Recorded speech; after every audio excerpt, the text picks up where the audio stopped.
Before you install Windows 11, stop for 1 minute, because the clean install can finish perfectly and your PC can still come back broken.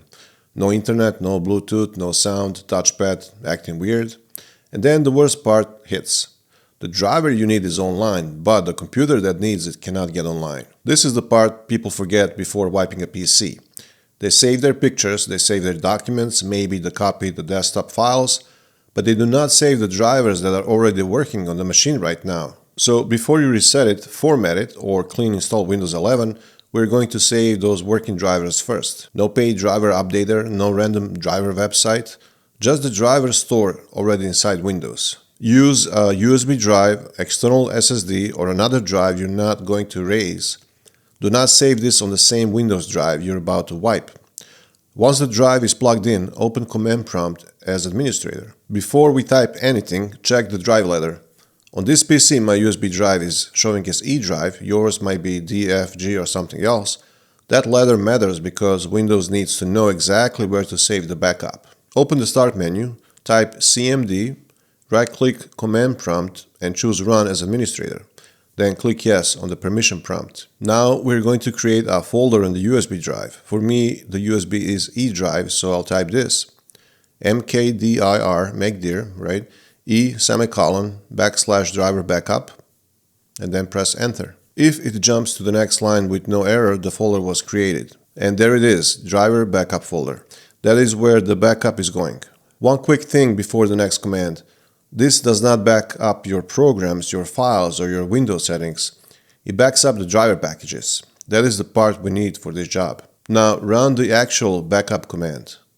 pnputil / export - driver * e semicolon / driver backup, and then press enter. Windows will start copying the installed third-party driver packages from the system into that folder. Depending on the PC, this can take a few seconds or a few minutes. Just let it finish. You'll see the driver packages moving through the window one by one, and that is good. That means Windows is pulling them out of the driver store and saving them to the USB drive. When it finishes, do not close everything yet. Next, we need to check the folder and make sure the backup is actually there. Now open the USB drive and go into the driver backup folder. Do not just trust the command, make sure something actually got saved. And this is what you want to see, a bunch of driver folders. The names may look messy and that is normal. Now open one of the folders and look for a file ending in .inf. That .inf file is actually what Windows uses later to install the driver again. So if something is missing after the reinstall, Windows has a local folder to search. Now we'll save one quick driver list in the same backup folder.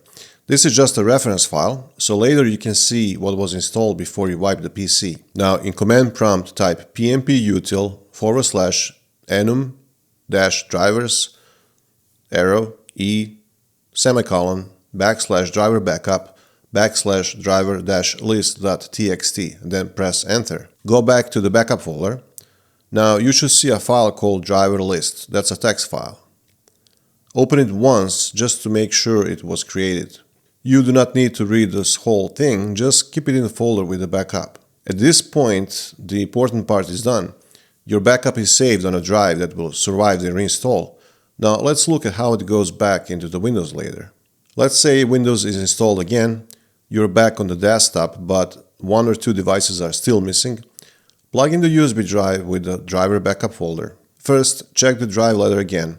Before the reinstall, mine was E drive, as I said. After reinstalling Windows, it might still be E or it might change, so check it before you run the command.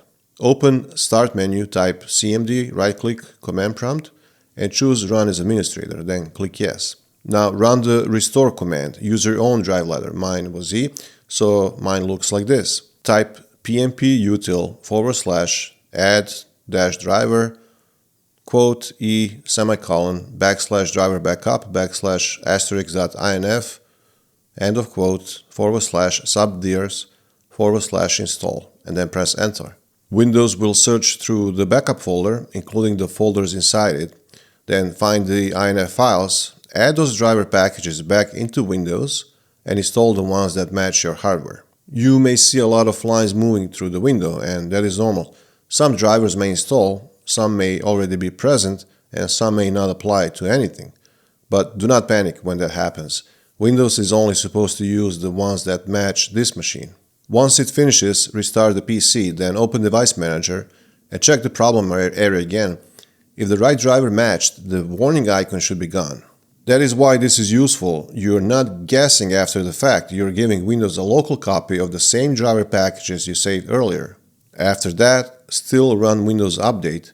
Go to Settings, Windows Update, and check for updates.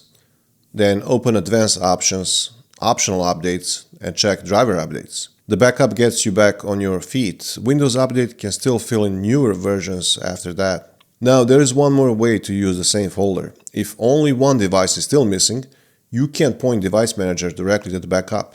Here is the manual method. Use this if you only want to fix one device or if the big restore command did not catch something. Open Device Manager and look for the device with the yellow warning icon. That is the one we're going to point back to the backup folder. Now, this is just only a general example. I don't have this yellow warning icon. Just wanted to show you how it's being done. Now, right-click the problem device and choose Update Driver. Click Browse My Computer for the drivers. Click Browse and then select the DriverBackup folder on your USB drive and make sure Include Subfolders is checked. That checkbox matters because the backup is not just one file, it has folders inside folders. Then click Next. Windows will search the backup and install the matching driver if it finds one. If everything works, you'll get a message that the driver was installed. If Windows says it could not find one, then this backup does not have a match for that specific device. In that case, go to the laptop or motherboard manufacturer website and download the exact driver manually. After installing the driver, just restart the PC, then check Device Manager again. This backup does not create drivers that were never on the PC. It just gives you a way to reuse what was already there, so before the wipe. And that's it. If you try this before your next reinstall, let me know in the comments below how it went. And if you liked the video, subscribe for more practical guides. Thank you for watching and see you in the next one.